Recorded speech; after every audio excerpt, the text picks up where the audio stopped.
The election campaign is being conducted in a budget framework based on the Australian economy returning to strong growth. That in turn is premised on the Chinese economy continuing to boom, but the US and Europe can still impact significantly both on China and Australia, and their immediate future is still deeply uncertain. Joseph Stiglitz is a Nobel laureate, former chief economist of the World Bank, and he chaired Bill Clinton's Presidential Council of Economic Advisers. His latest book, Freefall, is a worrying critique of the root causes of the global financial crisis. And despite President Obama's recent banking reforms, he says it could happen again. He's also predicting another US economic slowdown. The veteran economist is on a lecture tour in Australia, and I spoke with him in Brisbane today. Joseph Stiglitz, if we can start with an up-to-date appraisal of the US economy, what is the state of the economy right now? Well, in a single word, weak, and probably going to get weaker. How serious is the risk of a double-dip recession, if not this year, then next, when the federal stimulus runs out? It's almost sure that growth in the United States is going to slow markedly. Whether it slows from where it was to 0.5% or 1%, or to minus 0.5% isn't yet clear. I think what's been happening in Europe has been increasing the likelihood that we go into a double dip for two reasons. One, it means that global financial markets are in a little bit more unsettled state. But secondly, the U.S. had hoped to export its way out of the recession through a weak dollar.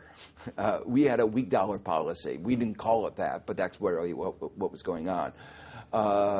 But exchange rates are like negative beauty contests in the current context. Who is the ugliest? And we were winning. The U.S. was winning hands down until this year, and Europe's financial troubles have put it have meant that it is doing much better in this negative beauty contest. So the dollar is stronger, and that's going to make it more difficult for the U.S. to export, and that's going to mean that our economy is going to be all the weaker.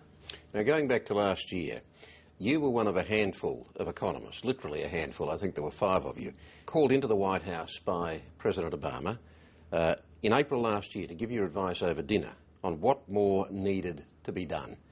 Now, he wanted to hear from some of his critics. Did that conversation go anywhere? No. Some of us warned of the risk of a slowdown and said you ought to be preparing the politics and the economics for a second round of a stimulus. And if you're going to do that, you have to be very careful in selling the first round of the stimulus and in making sure the banks do what they're supposed to do. Unfortunately, we do need a second round of a stimulus. Unfortunately, the politics are working against us, and the likelihood of getting that second round is very dismal. The other issue that was on the table was what to do about the banks. We had already, at that juncture, poured money, huge amounts of money, into the banks. Most of us were of the view that if you needed another round of a bailout, hopefully that wouldn't be the case, you had to do it a lot better than they had, because the banks have resumed their bonuses. Profits from speculation, from trading, are at very high levels, and yet the supply of credit isn't there. So the banks got the money, but credit didn't restart. Exactly. And unfortunately, nothing was done about that. President Obama has finally got a package of reforms through regulatory reforms on the banks. Has he addressed the fundamental problems with those reforms? I think they've made a big step forward in principle. And that's what I think is so interesting about the bill. It lists a set of principles that I think, to me, were a big step forward.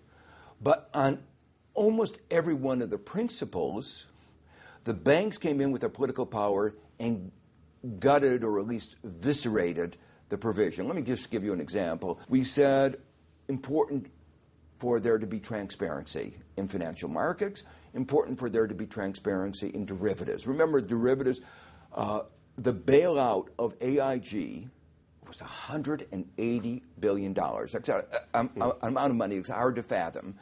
One company, and it was all caused by derivatives. So everybody said, we better regulate derivatives better. We ought to have more sunshine. We ought to have more transparency. And they agreed on the principle, but 30% of the market was exempt. Now, why? Why should you not have everything out in the sunshine? Not clear to me. Again, the obvious reason, politics, the influence of the banks.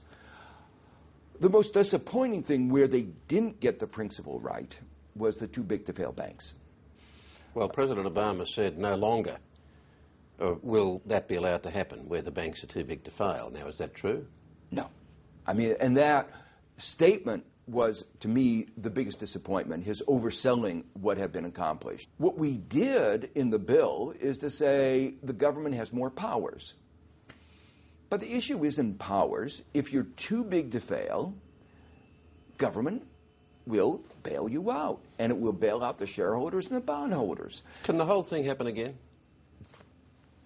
It can, and it almost surely will happen again, because we didn't deal with the problem of too big to fail banks is one of the reasons why it will happen again. And we didn't really deal effectively with all the kinds of excessive risk-taking, all the problems of lack of transparency that were at the core of this crisis. And so, yes, we understand what the issues are. We understand the issues better than we did 3 years ago.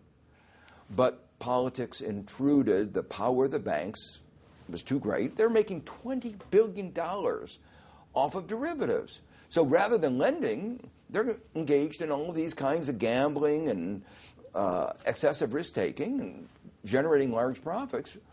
But it's not helping the American economy, and it's putting at risk American taxpayers. In your view, how close did the global financial system genuinely come to a collapse? That's a good question, and I think it actually came very close to a collapse. And by that I mean the following. The various banks knew that they didn't know their own balance sheet. They had engaged in this off-balance sheet accounting, tricky accounting, deceptive accounting to deceive their shareholders, the regulators, tax authorities. But they were so successful that they couldn't tell what their... They didn't know themselves. They didn't know themselves. But that meant they knew that they couldn't know the position of any other firm. Now, for our financial system... What you're saying is that the entire financial system was flying blind. Exactly.